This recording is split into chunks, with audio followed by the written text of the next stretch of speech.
Now, to introduce you to our this year's guest speaker, whom I believe doesn't need any introduction, but still, the person who accepted our invitation to visit Armenia and share her invaluable knowledge and expertise in the field with us. We are hosting Penny. Please join me to welcome her. This is a very short bio of her. I'm sure she can share more with you. Penny was born in the UK and took her graduate and postgraduate degrees at Oxford and Cambridge universities. She has 35 years experience as an English teacher in elementary, middle and high schools, and has also taught BA and MA courses at Armenia Academic College of Education and Haifa University. Her primary interest is practical aspects of effective English language teaching, on which she has presented lectures and workshops at TESOL, IETFL, and other English teachers' conferences worldwide. In 2013, she was awarded the Officer of the Most Excellent Order of British Empire for services to English language teaching. She has numerous book publications on ELT, such as a course in English language teaching, discussions and more, and many more other publications, all published by Cambridge University Press. Penny, in her first session today, is going to provide us with an overview of English language teaching based on perspectives from theoretical literature, research, and educational policy. I'm sure that you are going to enjoy her session. Please join me to welcome her to the stage.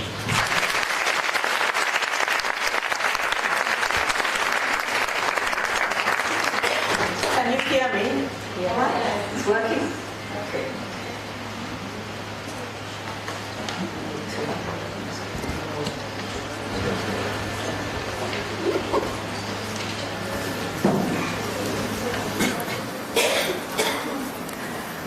Okay, where do we go from here?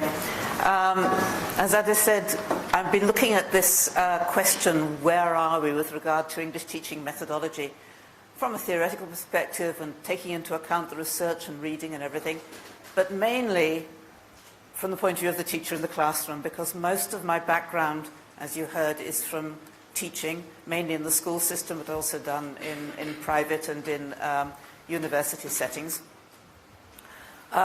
And I'm really, really delighted to be here in Armenia. I was really pleased to get this invitation because it's a place I've wanted to visit for many years. And in fact, after this event, I'm taking another few days to tour the country and get to know Armenia a little bit. So I'm really, really pleased to be here. And thank you very much for the invitation. Okay, back to where do we go from here? Language teaching method. Is there a right, good method, the best method to teach English teaching? Language teaching method can be defined as some kind of coherent set of procedures, activities, things teachers do in classrooms that are rooted in a theory of what language is and how it's learned. So you assume that if you know what language is and you know how it's learned, know how it's best taught, then you have the right method. You'll have a successful method which will succeed in the classroom. I'm going to throw some doubt on that later, but that's the basis of the idea of method. So if you think about a method in the past, just to give some illustrations, there's the grammar translation method. This is the way I was taught French when I was growing up in the UK. A lot of the underlying rationale is that English language is basically grammar and vocabulary. So if you learn the grammar, the rules, and you learn lots and lots of lists of vocabulary, and you do some translation and so on, then you will be able to speak the language. And the procedures, therefore, include things like grammatical rules and exercises and vocabulary lists and translating. We had to translate entire texts, both from English into French and from French into English. And mainly reading and writing. I finished learning French in school and I couldn't really speak French at all. I went to France and couldn't understand what they were saying. Though I have to say that after a month or two in France, I actually did begin to speak because I had a solid basis in the vocabulary and grammar. So it's not quite so much the disaster as some people imply. But an overriding emphasis on accuracy, the important thing is to get the language right, not to communicate ideas, but to get it right, to write correct sentences and to say correct sentences. So that's grammar translation. And then round about wartime, Second World War, a little bit afterwards, and well into the 1960s, we have the audiolingual method. And the underlying rationale here is that language is speech. So you've got to shift away from the emphasis on writing. Language is speech, not writing. Language is a set of habits. We're coming into behaviorism here, sort of conditioned responses. And the work of Skinner underlying this. Teach the language, not about the language. So you don't teach rules, but you teach what they call patterns, which you repeat and learn by heart and hopefully make a habit of them, getting them all right. And procedures, things like lots of mechanical drills, lots of repetition, learning dialogues by heart. Very, very little teaching of vocabulary. When I started teaching in the early 1970s, say, I was told, don't worry about teaching the vocabulary, teach them the rules, the grammar, and they'll pick up the vocabulary as they go along. Today, it's completely different. Today, we have a much more of an emphasis on vocabulary, and we are aware that vocabulary is of primary importance. Mainly speech, but again, the emphasis on accuracy. The important thing is, for a successful graduate of an audiolingual course, that they can produce grammatically correct English sentences. Coming up to the present day, we've got a method, and people will say this isn't the method, but actually by the definition I gave earlier of what a method is, this is par excellence a method, task-based instruction based on the communicative approach, which says the underlying rationale of what language is and how it is learned, is that language is communication. It isn't a set of grammar rules, and it isn't a list of vocabulary, and it isn't a set of habits. It is communication. And therefore, the best way to learn it is by communicating as you learn your first language. And procedures include things like mainly communicative tasks, sort of bridging the information gap or opinion gap, talking to a partner about things, reading and understanding texts and talking about them, and so on. Very student-centered, the teacher as facilitator rather than teller. I'm not going to tell you what the rules are, I'm going to let you discover them for yourselves and discover how to use the language by using it. Occasional reactive discussion of grammar, but it's only as a sort of sideline, as a response to something which came up in the communication, and not a proactive syllabus. And here we got a shift.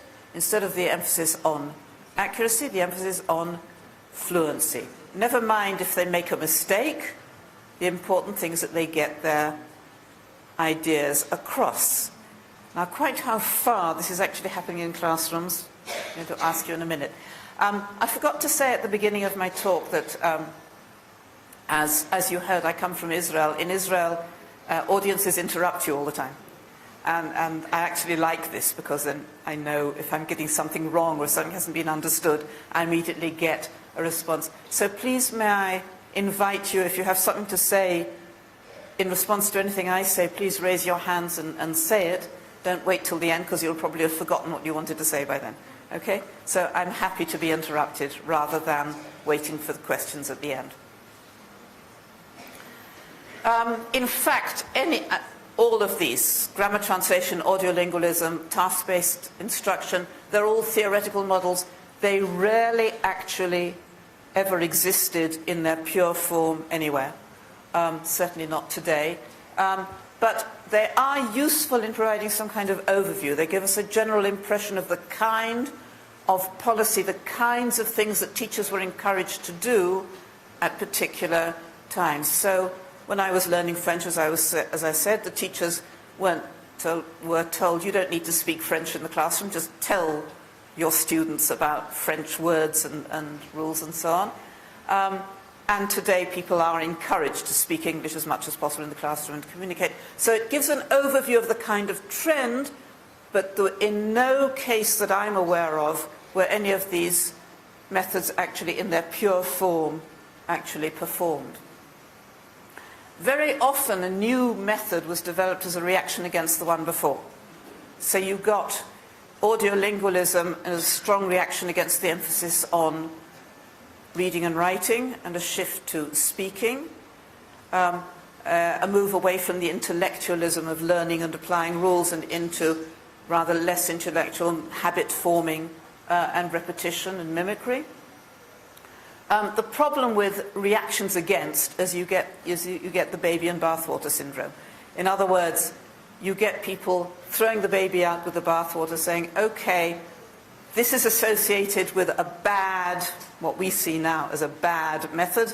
Let's get rid of it, even if it was really important. For example, translation. Okay, grammar translation gave translation a really bad name. And actually, translation can be a very useful tool in moderation. It doesn't have to be used all the time, as it was in grammar translation, but there is a place for it. Same with learning by heart. In the audiolingual methodology, people said you shouldn't be learning by heart, you should be saying your own thing, but there is a place also for learning by heart. So we have to be careful when discarding an old method not to get rid of all the good things that were in it as well.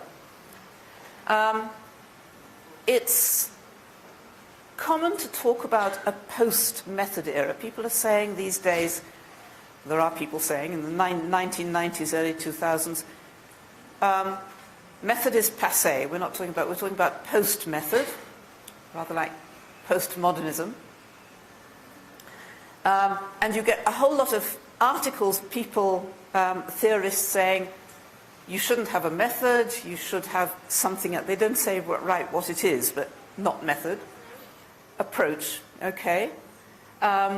We could have an overall approach. So, for example, Pennycook, who goes it from the point of view of the political aspect, concept of method, he discards it because he says it has a political subtext, which is negative.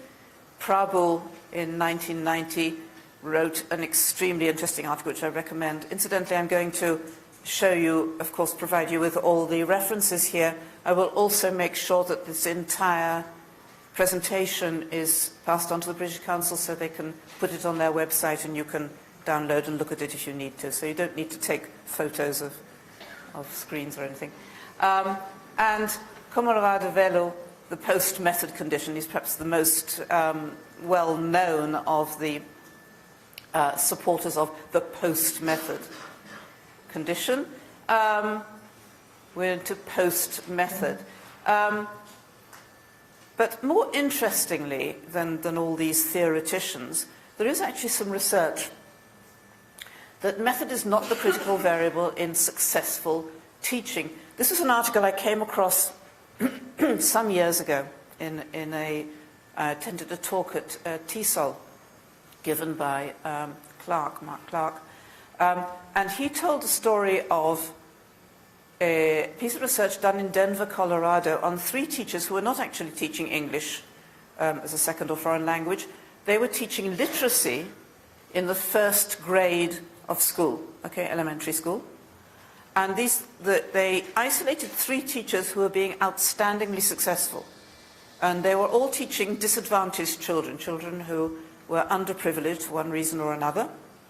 And all 3 of them were having most amazing results. By the end of the 1st grade, all the children were literate and enjoying and meeting challenges and doing all sorts of amazing things that even children from more privileged backgrounds were not managing to achieve.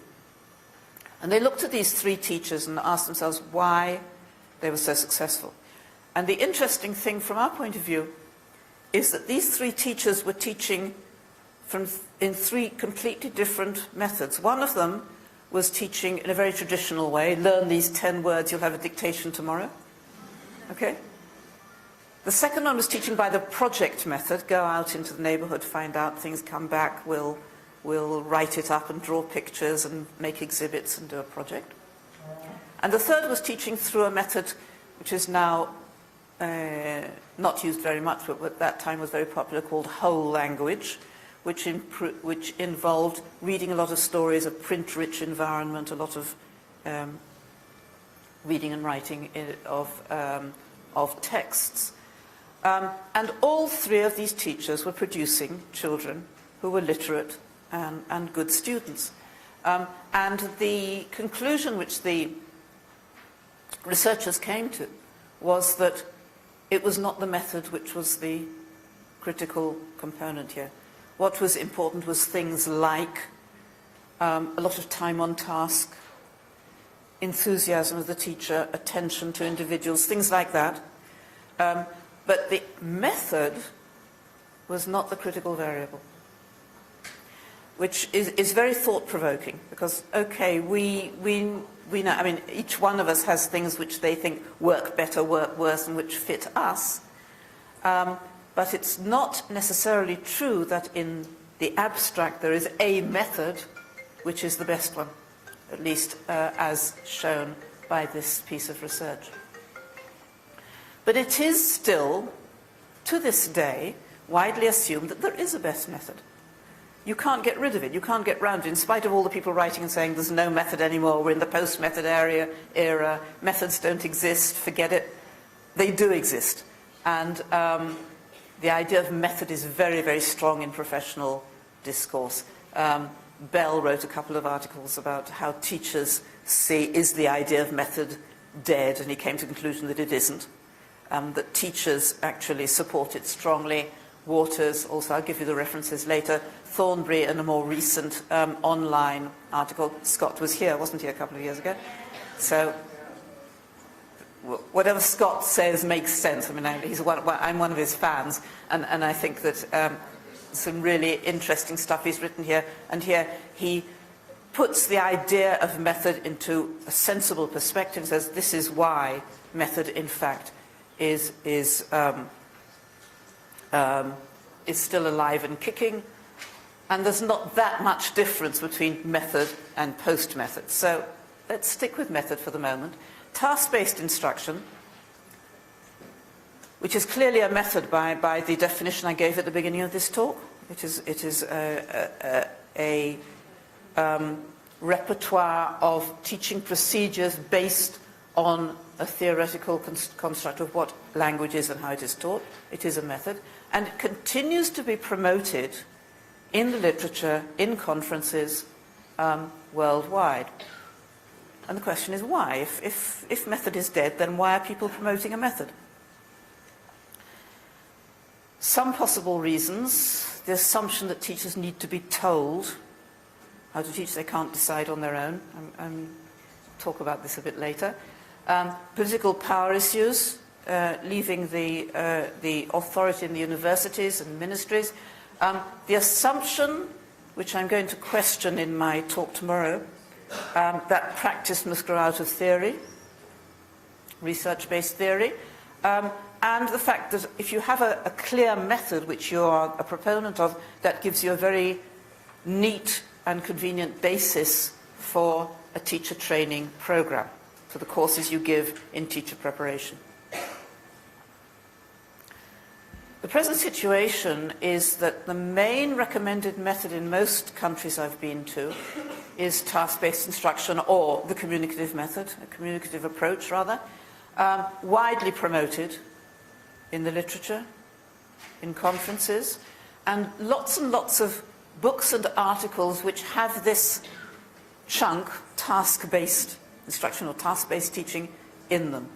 It's all over the place.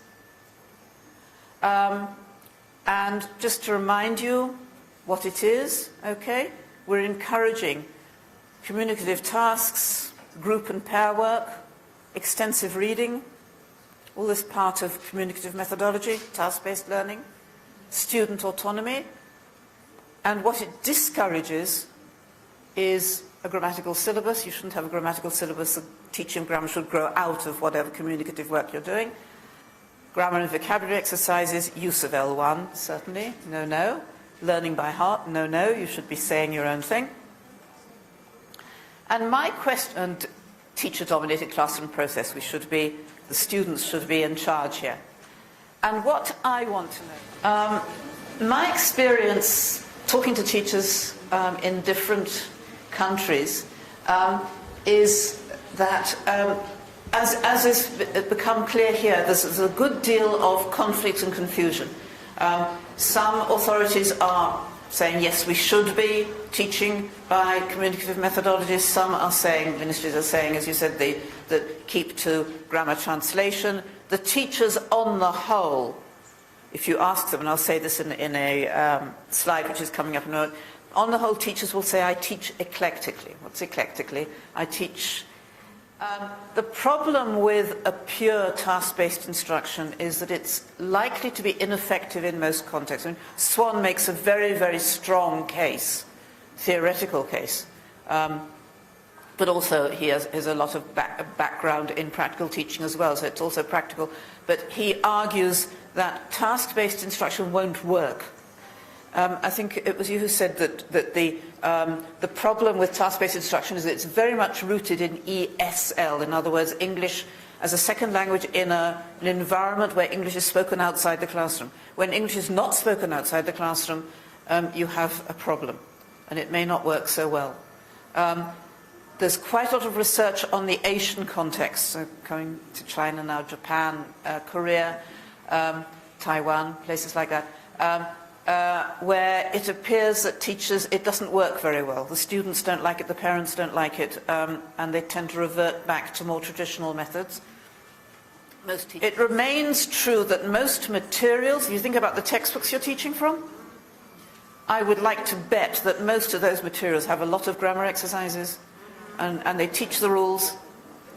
There's actually some research and people looked at a selection of teaching materials from all over the world, teaching English for general purposes, and they found a huge predominance of what's called PPP, presentation, practice, production, which is very traditional.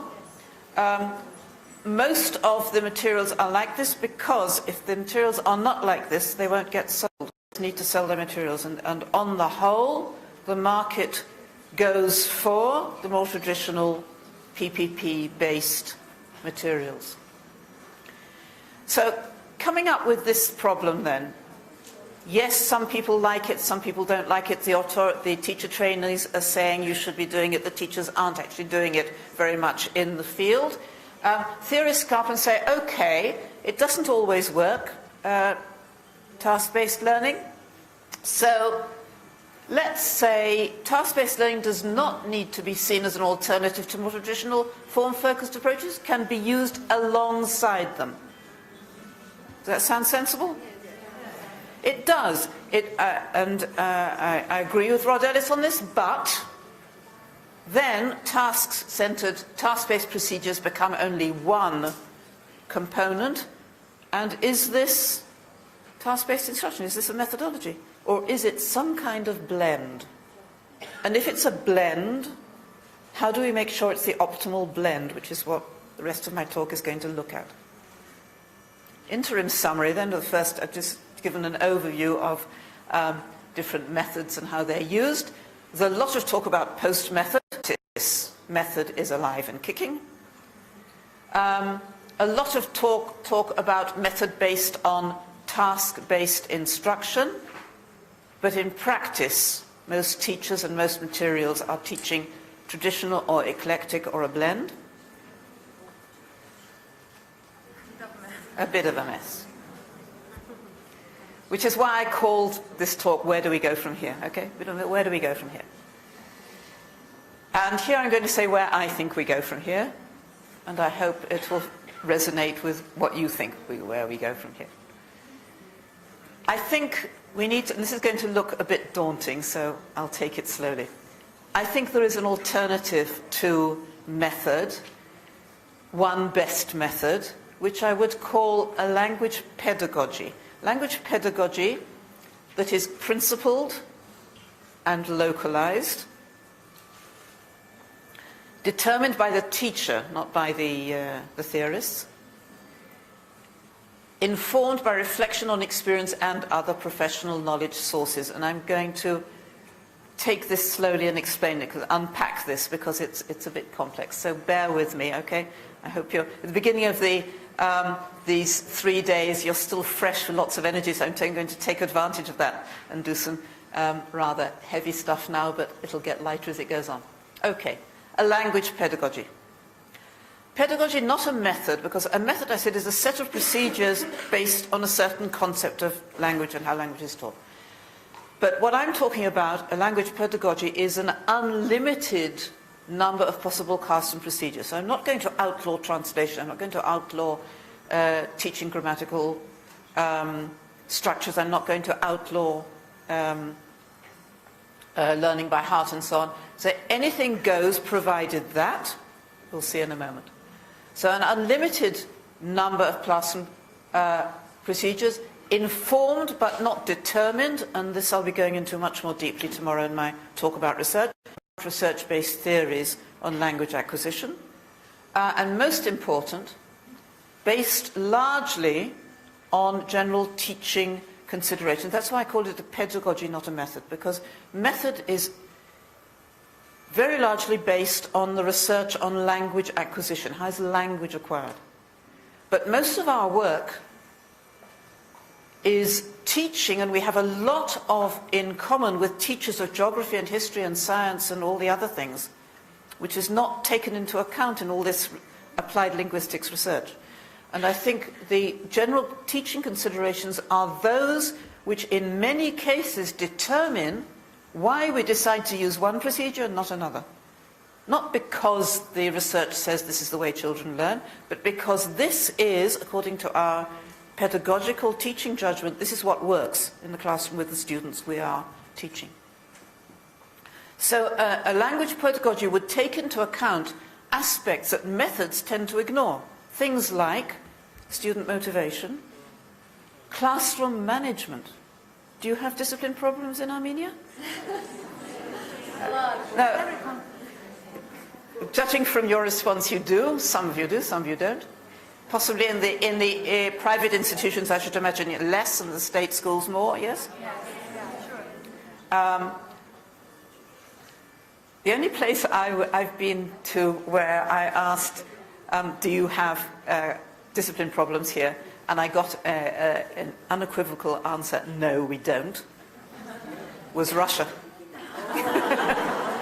Gave a talk in the British Consulate in Moscow, and the teacher said, classroom discipline problems, what's that? No.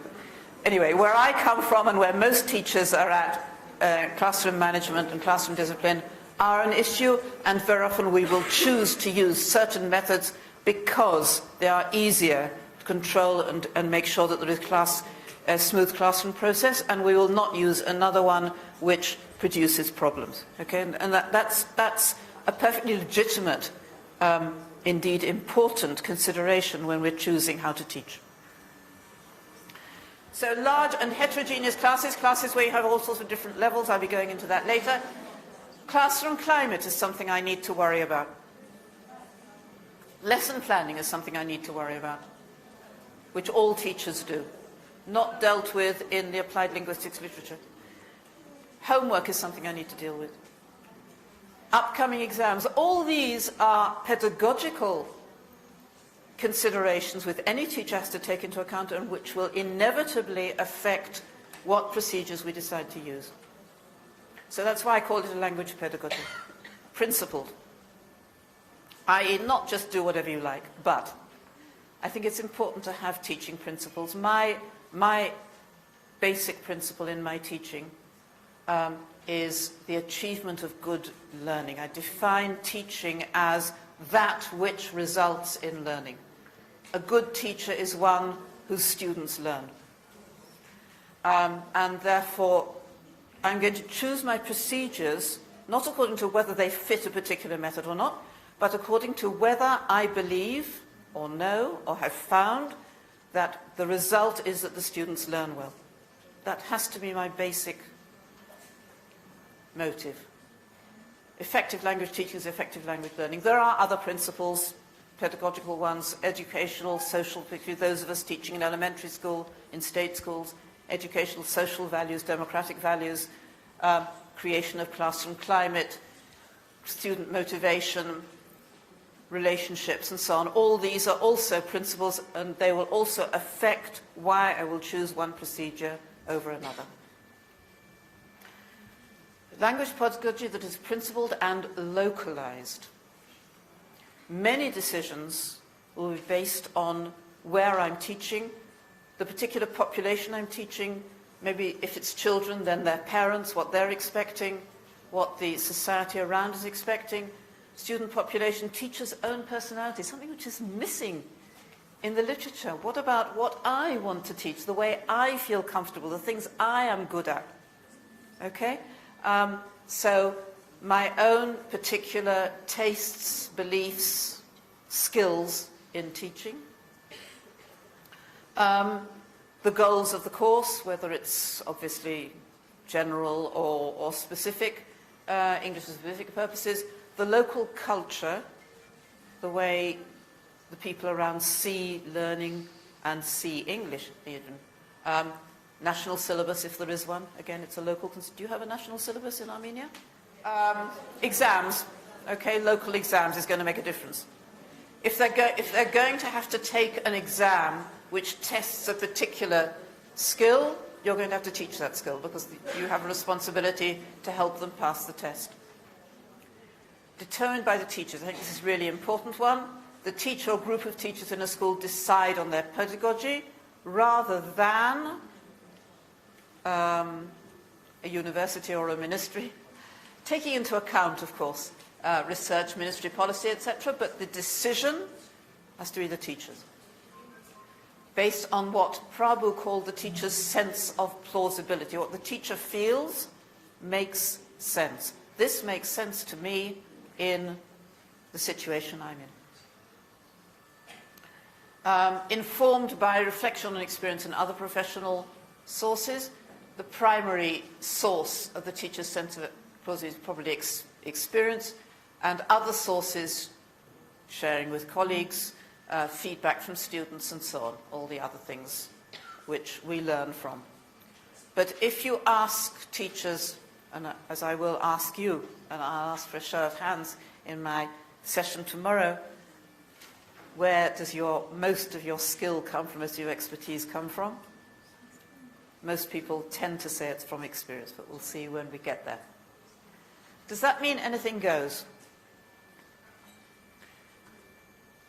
And in a sense, yes, up to a certain point. Potentially any teaching procedure may be part of such a pedagogy, provided that you can justify it by saying, this is according to my teaching principles. I've already said what my main principle is, and each person has their own, which they will use as a criterion for deciding what procedures they're going to use. And therefore, the functions of the teacher-trainer are not to say, you should be using this method, you should be using these procedures, this is how language is learned and this is how you should be teaching. But the function of the teacher-educator, teacher-trainer, teacher-educator, is to provide information, so the research and so on, about languages and how they're acquired. So the student teacher will learn about language and learn about how it's acquired. A range of practical teaching ideas from all sorts of sources. Opportunities to reflect and discuss. In other words, what you're giving the teachers, what I think the best teacher educators and courses should be giving teachers is a range of information and ideas and the tools and the right to choose which are right for them. So opportunities to reflect and discuss. And if I'm a teacher trainer, I'm going to share with my students things that have worked for me. But making it clear that these are things that have worked for me. You don't have to use them, but I'm making them available to you, because if I'm not making them available to you, I think I'm being irresponsible. I've got the experience, I've got ideas, I want to make these available to the next generation. Well, there's students can do, I'm not entirely sure about this. I think that's a very good point, and something I need to think about. The question was, how are you sure that every teacher's sense of plausibility is in fact plausible? If the teacher has the ability, knowledge, skills, background to be able to make the right decisions. This is what you're saying, right? And it's very true. And that's why each of us needs to be ready to listen, to hear, to learn. All of you have come here to learn things and equip themselves to be able to make decisions. And that's why I'm saying that the function of teacher training, teacher education programs, is to equip the teachers with the tools that they should be able to make these decisions. When you first started teaching, you were teaching a combination of how you were taught yourself with what you learned in whatever teacher training program you went through. And at the beginning, you were doing what you had been told or given to understand was the right way to do it. And I think the gradual emancipation, if you like, the gradual reaching out towards the ability to decide things for myself instead of doing it the way I was taught, I think this is what we should be working towards. I think you're absolutely right, and I think I am wrong in not having stressed enough that for beginner teachers, for less able teachers, for novice teachers, they might not be able to take the decisions I'm advocating that should be taken. But I would stick to my principle that eventually, and as you advance in knowledge and skill and experience, it has to be your decision. And to discard that and say, well, I'll just do what the fashion is or what the current fashionable method is, I think that's opting out, and I think that's wrong. So we need to think about, yes, teachers who are not yet ready to make their own decisions, who need the support of their teacher trainers, of their colleagues, of their supervisors, of their directors of studies in the schools. So they will take advantage of those kinds of support that are available to them. But in principle and eventually what we need to work towards is teachers who make their own decisions. And that's the thrust, that's the movement I want to see happening. Look at my own pedagogy then, just to see how I implement the ideas about a pedagogy, a language pedagogy rather than a method. My own teaching, I'll give 4 examples of things which I use in my own teaching. One is I use communicative discussion tasks. I use grammar exercises. I use L1, particularly when I'm teaching new vocabulary. I use games, or what I call game-like activities. I don't really like saying games because games implies this is sort of time-out fun and we're not serious about language learning, and I am serious about language learning. So I'm talking about game-like activities that achieve serious language learning while being fun as well. So communicative discussion tasks, for example, things like a new class come together, get together in pairs, how many things can you find in common with your partner? Or what do you think are the most important qualities of a teacher and can you put them in order? And I want to say why I use these, according to my own principle, because the learning one, they help students to become fluent speakers if they're not going to get any chance to try speaking fluently in order to achieve some kind of communicative goal. They're not going to learn to speak. It gives them opportunities to practice language they know, which I've taught them, and because they're interesting and fun. And the first book I ever wrote, I don't know how many of you remember this one. Maybe it's still around somewhere, something called Discussions That Work. Because when I first started teaching, this was the thing which worried me. I couldn't get my students to talk in English. They kept lapsing back into their mother tongue. Sound familiar? And I couldn't get them interested enough to talk. And eventually I came up with the idea of what I call task-based discussions, which is don't tell the students to talk, tell them to do something which they cannot do except by talking. So they've got the focus on what they're trying to achieve, but they're doing it through speaking English. It all started from the problem of getting students to talk, and it's why I put this as my first item in my methodology, doing communicative tasks. Not all the time, but maybe once or twice a week, among other things. And they also help to strengthen group relationships. Remember I said that one of my principles is the relationships within the class. Grammar exercises. Why do I do grammar exercises? Like, for example, let me give you an example. Here's practice the modals, insert the appropriate forms. So number one, you have to say, I'm sorry, but I have to leave early. When I was young, I used to, and so on and so on. But that's a bit boring. And one of the first things I learned that I need to do with grammar exercises with that, like that, is to mutilate it a bit, to cross out things.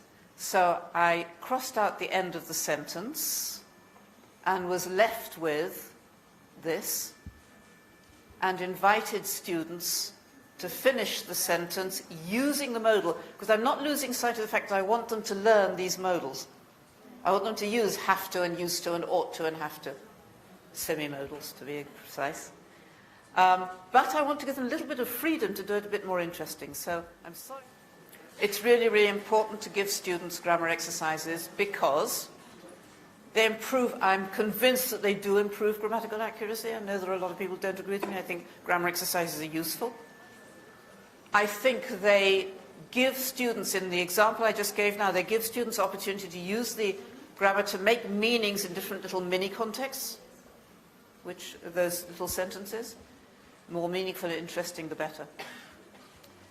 Okay, my next one. L1 for presenting new items to class. How would you present these items up here? An apple is easy. You just bring an apple to class. There are flashcards. Flashcards, some of them will work, flashcards. You don't have I want a flashcard for very. No, I mean naturally all of them. Really, really difficult. A computer also. Incidentally, one thing I've learned is that it's much better to bring the actual object rather than a picture. So it's realia. Much better to bring an actual apple than a picture of an apple and so on. Okay, but when you come onto a word like very, or only, or think, it's a real problem. You show a picture of someone thinking and they very often get the wrong word, get the wrong meaning. They may yes, you look like this and they think that think means forehead, or think means finger, or because the reason why I use L1, because I think it's sensible. Okay, I think, as I said, this is an example of what a teacher feels. So the teacher's opinions and gut feeling about plausibility come into play. I think it's sensible. It's easy unless you have a multilingual class, in which case you have a problem. Does anybody here have multilingual classes? Classes with... Right. Then you have a problem. It makes it much more difficult to use translation there. But most of us are teaching students whose language we know. It's quick. It saves time. Sometimes explaining a word using English can take ages, and it's a waste of time. They should know the word and use it in context rather than spending time trying to understand what it is. It's often most accurate. There are very few exact synonyms within a language.